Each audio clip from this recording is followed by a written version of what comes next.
Quand Chuck Norris parle, le monde des arts martiaux écoute. Mais dans une interview franche, il n'a pas seulement partagé une opinion. Il a porté un coup direct. Il est peut-être un one-up. Je suis désolé d'avoir abordé ça. Je vais me débrouiller. C'est un one-up.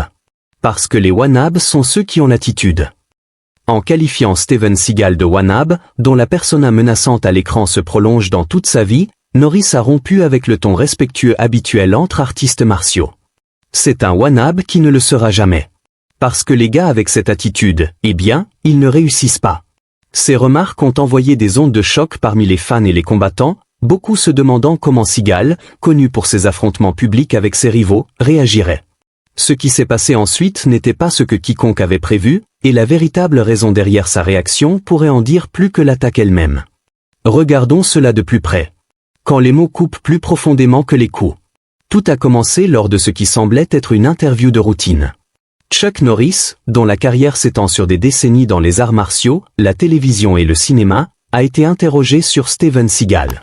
On s'attendait à un hochement de tête poli, peut-être un compliment générique, comme c'est courant entre deux figures publiques du même milieu. Au lieu de cela, Norris a pris une direction totalement différente. C'est un one-up, a-t-il dit sans détour, sans hésitation. Parce que les one-up sont ceux qui ont l'attitude. Mais c'est un one-up qui ne le sera jamais, car les gars avec cette attitude ne réussissent pas. C'était une critique que personne n'avait vu venir. L'intervieweur a insisté, demandant si l'image de méchant de Seagal n'était qu'une partie de son jeu d'acteur. Norris n'a pas scié. Non, a-t-il répondu, souriant légèrement avant de rire, un petit geste qui portait un poids cinglant. Il a ajouté, ça se prolonge dans toute sa vie. Malheureusement, pour un artiste martial, ça me surprend aussi. C'était une critique inhabituellement tranchante de la part d'un homme connu pour sa discipline, son humilité et ses déclarations publiques mesurées. La culture des arts martiaux décourage souvent les attaques publiques, surtout entre figures établies, préférant garder les désaccords à huis clos.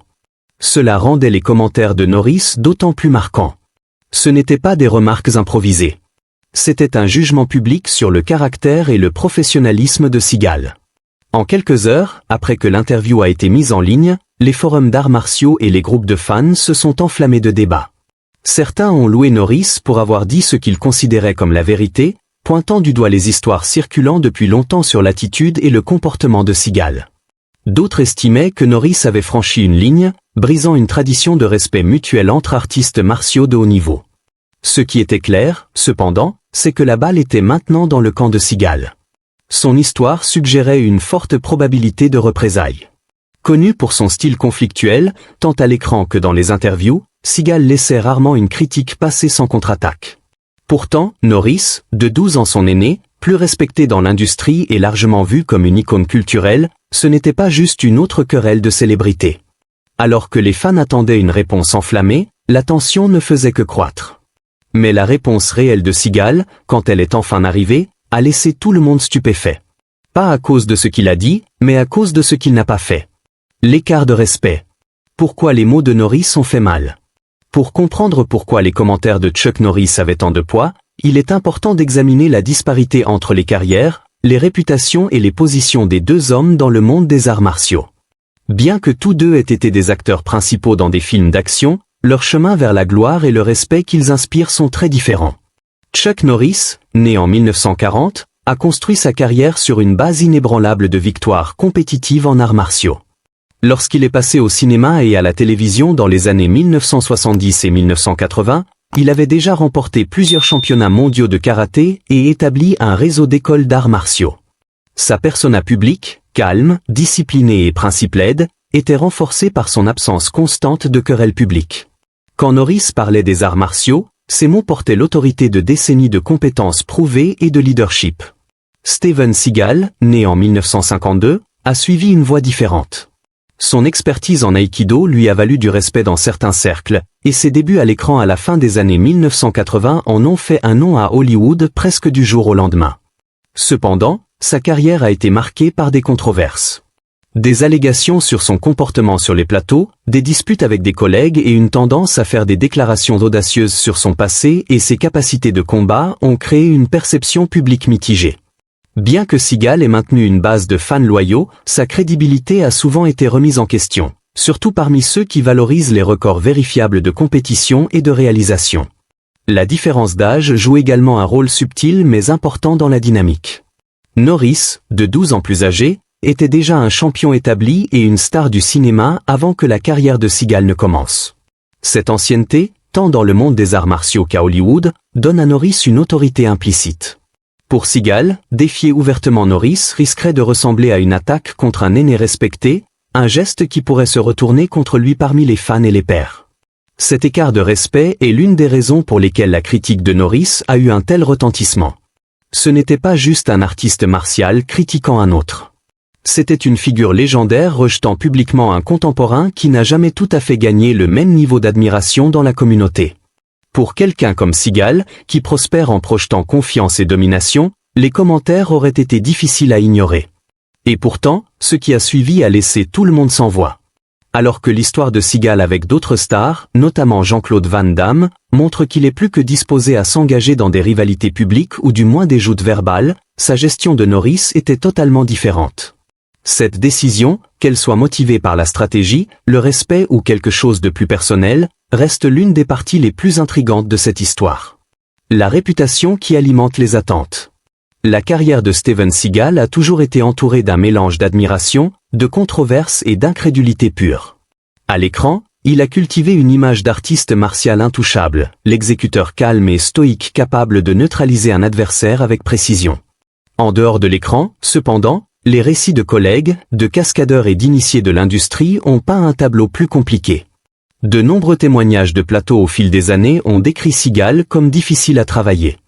Des coordinateurs de cascade et des costards ont allégué qu'il poussait les limites physiques pendant les scènes de combat. Parfois frappant plus fort que nécessaire ou improvisant des mouvements risquant des blessures. Que ces histoires soient exagérées ou entièrement exactes, elles sont devenues partie intégrante de sa réputation publique, où la courtoisie professionnelle n'est pas toujours garantie. Dans les interviews, Seagal s'est souvent exprimé avec confiance, parfois jusqu'à l'arrogance, sur son passé en arts martiaux. Il a revendiqué des expériences et des réalisations qui, bien que possibles, ont été difficiles à vérifier pour les journalistes et les autres dans l'industrie des arts martiaux. Cela l'a rendu vulnérable aux critiques, surtout dans la communauté des arts martiaux, où les records documentés et les résultats de tournois sont considérés comme la norme d'or de la crédibilité. À cela s'ajoute son histoire conflictuelle avec d'autres stars. Jean-Claude Van Damme, par exemple, a été la cible des commentaires dédaigneux de Seagal pendant des décennies. Il a ouvertement remis en question les compétences de Van Damme, moqué son palmarès compétitif et l'a peint comme plus showman que véritable combattant. Beaucoup des critiques lancées contre Seagal, il les a finalement retournées contre Van Damme. Que ce soit de la déviation, ses véritables convictions ou une touche de showmanship hollywoodien, c'est difficile à dire. Van Damme, en retour, a riposté dans des interviews, parfois avec humour, parfois avec une irritation ouverte. Leur querelle est devenue une partie de la culture pop des arts martiaux, le genre de clash de célébrités que les fans adorent disséquer. L'un des moments les plus infâmes de cette rivalité est survenu lorsque Seagal aurait été défié par Van Damme lors d'une fête organisée par Sylvester Stallone dans les années 1990. Selon Stallone, Van Damme a confronté Seagal à propos de ses piques constantes et l'a défié de sortir sur le champ. Mais Seagal, selon les rapports, s'est contenté de s'éloigner et de quitter la fête. Cet instant en dit long. Malgré son image de dur à cuire, Seagal a montré une réticence claire à soutenir ses paroles par un vrai combat. Stallone a plus tard déclaré que Van Damme l'aurait écrasé, simplement parce qu'il était en bien meilleure forme à l'époque. Mais même sans affrontement physique, la rivalité a continué à mijoter pendant des décennies, alimentée par des extraits sonores, des commentaires indirects et une couverture médiatique. Il est révélateur que Seagal se soit senti à l'aise de prendre une posture aussi combative avec Van Damme. Une raison possible est l'âge et la hiérarchie. Tout comme cela joue dans l'arc Seagal-Norris, cela peut aussi s'appliquer à ces deux rivaux, mais d'une manière différente. Van Damme, né en 1960, est 11 ans plus jeune que Seagal, ce qui facilite pour Seagal de se positionner comme l'artiste martial plus expérimenté. Dans son esprit, Van Damme pourrait être quelqu'un qui pourrait apprendre une chose ou deux de lui, apparaître à Hollywood, mais pas en ancienneté dans les arts martiaux. Avec Norris, la dynamique est inversée. Norris est de 12 ans l'aîné de Seagal et était déjà un champion mondial respecté et une star de l'action lorsque Seagal construisait encore sa carrière. Dans les cercles des arts martiaux, cette ancienneté a du poids. Attaquer ouvertement Norris pourrait non seulement susciter un retour de bâton de la part des fans, mais aussi aliéner des figures influentes de la communauté qui voient Norris comme un porte-étendard des valeurs des arts martiaux. Cependant, beaucoup supposaient que Seagal se souciait peu de cela, vu son abrasivité habituelle. C'est ce qui rend la situation Norris-Seagal si intrigante. L'homme qui s'est mesuré verbalement à Van Damme pendant des années semblait rester silencieux face à Norris pour l'instant. C'était une rupture avec le schéma et cela a créé une tension implicite. Si Seagal n'allait pas passer à l'attaque, quel était son plan? La réponse à cette question viendrait plus tard. Mais d'abord, le monde des arts martiaux devait digérer la critique publique très directe de Norris et le silence conspicueux qui a suivi. Il est furieux, mais joue intelligemment. Après l'interview de Chuck Norris, Steven Seagal a maintenu un silence inhabituel. Pour quelqu'un connu pour répliquer rapidement lorsque sa réputation est remise en question, l'absence de réponse immédiate a marqué les esprits. Il n'a pas fallu longtemps pour que la spéculation comble ce vide. Dans les cercles des arts martiaux, la spéculation allait bon train, beaucoup disant de Seagal, ne vous y trompez pas, il est furieux. Cela reflétait la croyance que Seagal avait pris les mots de Norris personnellement, même s'il ne le montrait pas publiquement.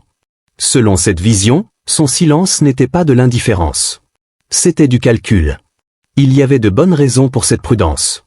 La stature de Norris dans la communauté des arts martiaux en faisait une cible difficile. Toute contre-attaque agressive pourrait facilement être perçue comme un manque de respect envers une figure senior, ce qui pourrait aliéner les fans et les pairs de l'industrie. Contrairement à Van Damme, Norris avait une réputation impeccable, tant à l'écran qu'en dehors, et sa critique portait un poids que peu d'autres pouvaient égaler. Seagal devait aussi considérer l'optique.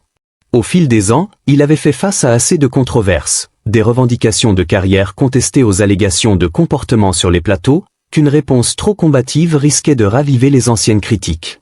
Une querelle publique avec Norris aurait pu fournir des munitions fraîches à ses détracteurs. En se retenant, Seagal a évité de transformer une simple interview en un conflit prolongé attirant les gros titres. Il y a aussi l'élément psychologique. Dans les arts martiaux, le respect de l'ancienneté est profondément ancré, surtout dans les disciplines traditionnelles. Même si Seagal était en désaccord avec l'évaluation de Norris, il a peut-être reconnu que défier ouvertement quelqu'un avec le palmarès et la réputation de Norris était une proposition perdante. Sa retenue pourrait alors être vue non comme une faiblesse, mais comme une autopréservation stratégique. Pourtant, le silence comportait ses propres risques. Sans déclaration claire, les fans et les commentateurs étaient libres d'interpréter cela comme ils le souhaitaient. Certains y voyaient un signe de maturité, une preuve que Seagal pouvait s'élever au-dessus des attaques personnelles. D'autres y voyaient un signe que Norris avait porté un coup que Seagal ne savait pas comment contrer. Mais aucune de ces options ne correspondait au Steven Seagal que le public avait l'habitude de voir. En coulisses, il y avait des murmures de frustration contrôlés. Bien que personne du camp de Seagal n'ait fait de commentaires officiels, des initiés ont laissé entendre que les remarques n'étaient pas passées inaperçues. Que ces indices soient vrais ou simplement une partie de la narrative en cours, ils ont maintenu l'histoire vivante et l'anticipation élevée. Quand Seagal a finalement parlé de Norris, la réplique a laissé les gens stupéfaits. Comment le monde des arts martiaux a pris parti? Quand les commentaires de Chuck Norris sur Steven Seagal ont atteint le domaine public, la réaction dans la communauté des arts martiaux a été rapide et divisée. Dans un monde où le respect, la discipline et la protection de l'image publique des arts martiaux sont pris au sérieux, la critique a forcé les gens à choisir un camp.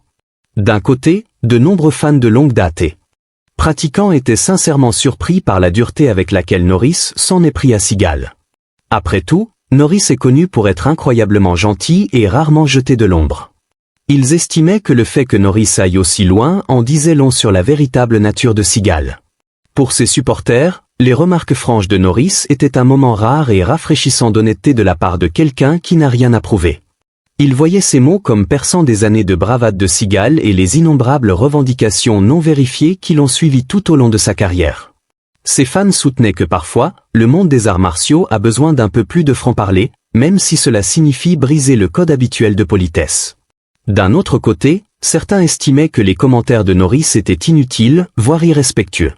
Les arts martiaux, soutenait-il, reposent sur des principes d'humilité et de respect mutuel, surtout entre figures de haut niveau. En publiant une critique aussi personnelle dans une interview publique, Norris risquait de saper les valeurs mêmes qu'il avait promues pendant des décennies. Ce groupe faisait remarquer que, bien que Seagal ait ses controverses, le qualifié de wannabe dans une interview publique franchissait une ligne. Ce qui unissait les deux camps, cependant, était une curiosité sur la manière dont Seagal répondrait. Son histoire avec des rivaux comme Jean-Claude Van Damme avait conditionné les gens à attendre un contre-coup immédiat et combatif. Le fait que des jours passent sans un mot de Seagal n'a fait qu'intensifier la conversation. Les initiés de l'industrie ont également pesé dans la balance. Certains spéculaient que le silence de Seagal était un mouvement calculé, un moyen de priver Norris de la satisfaction d'une querelle. D'autres pensaient que c'était une reconnaissance de la position intouchable de Norris dans la hiérarchie des arts martiaux. Quelques-uns suggéraient même que Seagal, malgré sa réputation, pourrait secrètement respecter Norris plus que sa persona publique ne le laisserait croire. Le débat s'est étendu au-delà des cercles des arts martiaux. Les reporters de divertissement, les animateurs télé et les commentateurs sportifs se sont emparés de l'histoire, disséquant chaque interaction passée entre les deux hommes à la recherche d'indices. D'anciennes images ont été repartagées. Les citations ont été réexaminées et les théories se sont multipliées. Au moment où Seagal a enfin abordé Norris directement, l'atmosphère était chargée. Les fans avaient construit leur propre récit sur ce qu'il dirait, en grande partie basé sur son historique de confrontation. Ce qui a suivi allait défier ses attentes, non pas parce que c'était explosif, mais parce que c'était exactement l'opposé. Le moment où Seagal a enfin parlé. Quand Steven Seagal a enfin brisé son silence sur Chuck Norris, ce n'était pas à travers une interview enflammée ou une déclaration de presse visant à démonter la crédibilité de Norris. Au lieu de cela, ces commentaires sont venus lors d'une discussion plus large sur les stars d'action d'Hollywood et les compétences en arts martiaux. Pour ceux qui avaient suivi l'histoire de près, c'était un moment de vérité, et un moment surprenant. Plutôt que d'attaquer directement Norris, Seagal l'a reconnu comme un bon gars avec quelque chose de spécial. Venant d'un homme qui n'a jamais hésité à démolir des rivaux comme Jean-Claude Van Damme, c'était inattendu. À la surface, c'était un signe de respect. Mais cela ne s'arrêtait pas là. Seagal a subtilement orienté la conversation vers les styles de combat, mettant en avant son propre passé en aïkido. Il a laissé entendre que son ensemble de compétences serait plus efficace dans certains scénarios du monde réel, par exemple pour désarmer quelqu'un avec un sabre. Le commentaire n'était pas une insulte directe, mais il portait une subtile nuance de supériorité, une manière de se positionner comme possédant des capacités que Norris ne pourrait pas égaler. Cela avait l'arrogance distincte d'une réplique de Steven Seagal, mais manquait de la morsure que beaucoup avaient anticipée. Sa réponse n'était ni une louange pure ni une attaque contre Norris. Elle se situait quelque part au milieu. Pour les gens qui avaient passé des années à analyser les attaques enflammées de Seagal contre d'autres stars, c'était un mouvement surprenant et inattendu.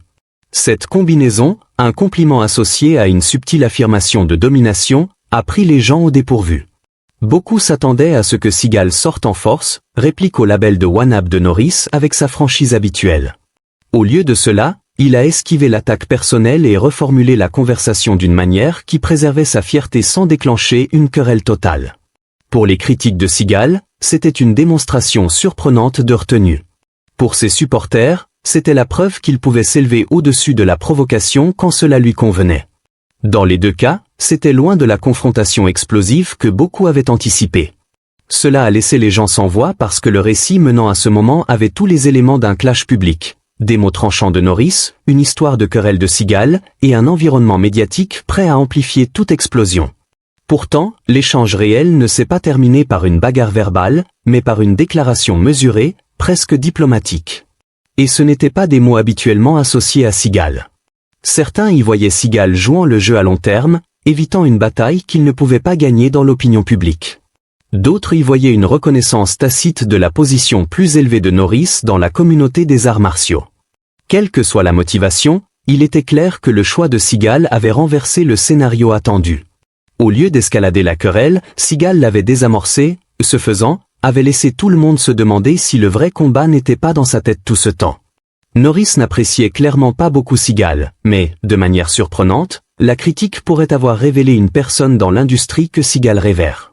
Héritage, fierté et le dernier mot. Dans les semaines suivant les remarques mesurées de Steven Seagal à propos de Chuck Norris, la chaleur autour de l'histoire a commencé à s'estomper, mais son impact a perduré. Pour Norris, l'interview a réaffirmé son image de quelqu'un qui n'a pas peur de dire ce qu'il pense, même à propos d'une autre figure majeure du monde des arts martiaux et du cinéma d'action. Pour Seagal, l'incident a ajouté une note surprenante à sa réputation. Une preuve que, lorsque les enjeux et les personnalités l'exigeaient, il pouvait adopter une approche différente. Parmi les pratiquants d'arts martiaux, l'échange est devenu une étude de cas sur la gestion de l'image publique. Certains soutenaient que la décision de Norris de parler si franchement était une rupture avec la tradition des arts martiaux. Pourtant, cela démontrait aussi que le rang et l'ancienneté peuvent accorder à quelqu'un la liberté d'être direct sans craindre de contre-coups significatifs. D'autres notaient que la décision de Seagal de ne pas riposter pourrait avoir préservé son statut plus efficacement qu'une contre-attaque verbale n'aurait pu le faire. L'âge et l'écart de respect entre les deux hommes restaient un point central dans ces discussions. Norris, de 12 ans l'aîné. De Seagal, a des décennies de réalisations compétitives et un héritage bien documenté et largement admiré. Seagal, malgré ses succès, a toujours fait face à des doutes sur l'étendue de son expérience réelle en arts martiaux. Dans ce contexte, passer à l'offensive contre Norris aurait pu être perçu comme de l'arrogance plutôt que de la confiance. Dans le monde plus large du divertissement, la situation a servi de rappel que les querelles de célébrités ne suivent pas toujours le scénario attendu. Alors que les médias prospèrent sur le drame, et que les fans espèrent souvent une escalade, parfois le mouvement le plus stratégique est de laisser la tempête passer sans ajouter de carburant. Dans ce cas, la décision de Seagal était peut-être autant une question de protection de sa propre marque qu'un signe de déférence. Pour les fans, la question sans réponse est de savoir si les mots de Seagal étaient motivés plus par le respect ou par la reconnaissance des risques à défier quelqu'un avec la stature de Norris. Était-ce un mouvement calculé pour éviter de perdre une bataille publique? Ou était-ce une reconnaissance sincère du succès et du charisme d'un père? Le fait que nous ne puissions pas le dire avec certitude est une partie de ce qui maintient ce moment vivant dans les discussions. Ce n'était pas seulement ce qui a été dit, c'était ce qui n'a pas été dit. Et pourquoi la retenue de Seagal est-elle un signe de respect pour Norris ou juste une preuve qu'il sait que certaines batailles ne peuvent pas être gagnées? Dites-nous ce que vous en pensez dans les commentaires. Merci d'avoir regardé. À la prochaine.